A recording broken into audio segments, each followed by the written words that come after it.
Prečo muži ghostujú? A čo to naozaj znamená? Predstav si situáciu. Zoznámite sa a iskrí to. Píšete si celé dni, dokonca ste sa už aj stretli. Potom sa stane niečo nečakané. Ticho. Žiadna odpoveď. Žiadne vysvetlenie. Ako by zmizol. Hovorí sa tomu ghosting. A zanecháva za sebou zmätok, bolesť a otázniky. V tejto audioknihe ti ponúknem hĺbší pohľad na to, prečo sa to deje, čo to o ňom vypovedá a čo to znamená pre teba. Kapitola 1. Ghosting nie je o tebe. Najväčšia lož, ktorú si po ghostingu môžeš povedať je: nie som pre neho dosť dobrá.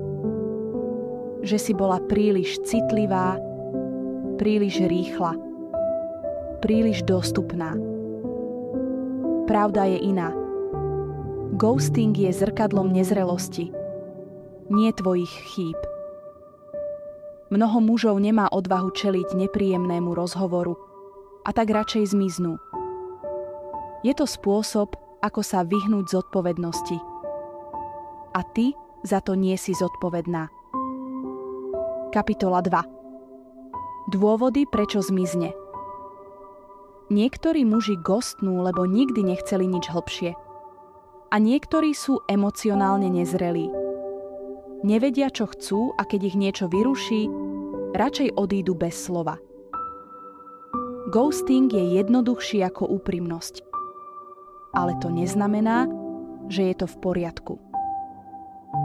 Kapitola 3. Ako sa to dotkne tvojej hodnoty?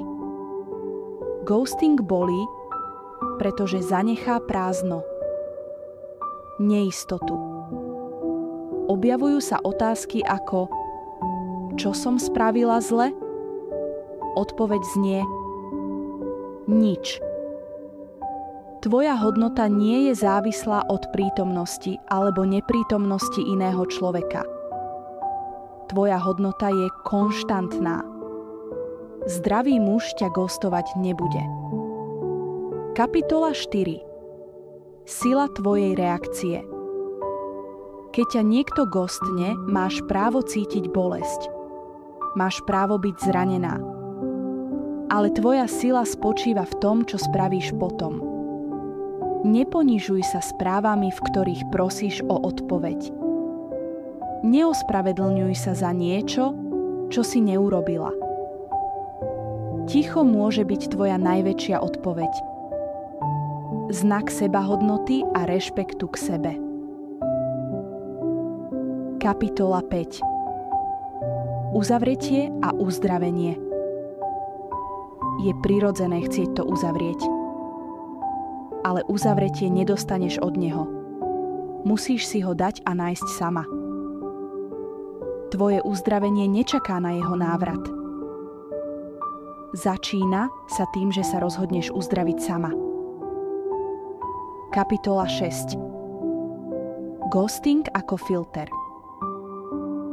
Aj keď je to bolestivé, ghosting ti často ušetrí ďalšie týždne či mesiace neistoty.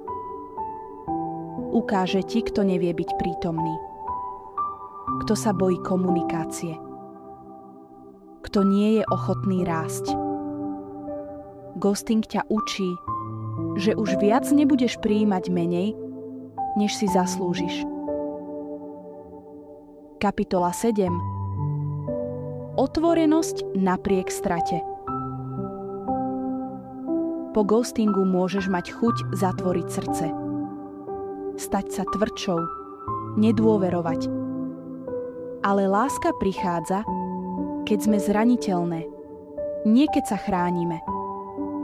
Umenie je byť otvorená, ale s novými hranicami. Nesmieš sa báť veriť znovu. Musíš len dôverovať viac sebe než druhým. Afirmácie na záver. Som hodná lásky, ktorá komunikuje a zostáva. Moje hranice sú mojím liekom. To, že niekto zmizol, nemení moju hodnotu. Každým dňom si volím partnerstvo, ktoré ku mne ladí.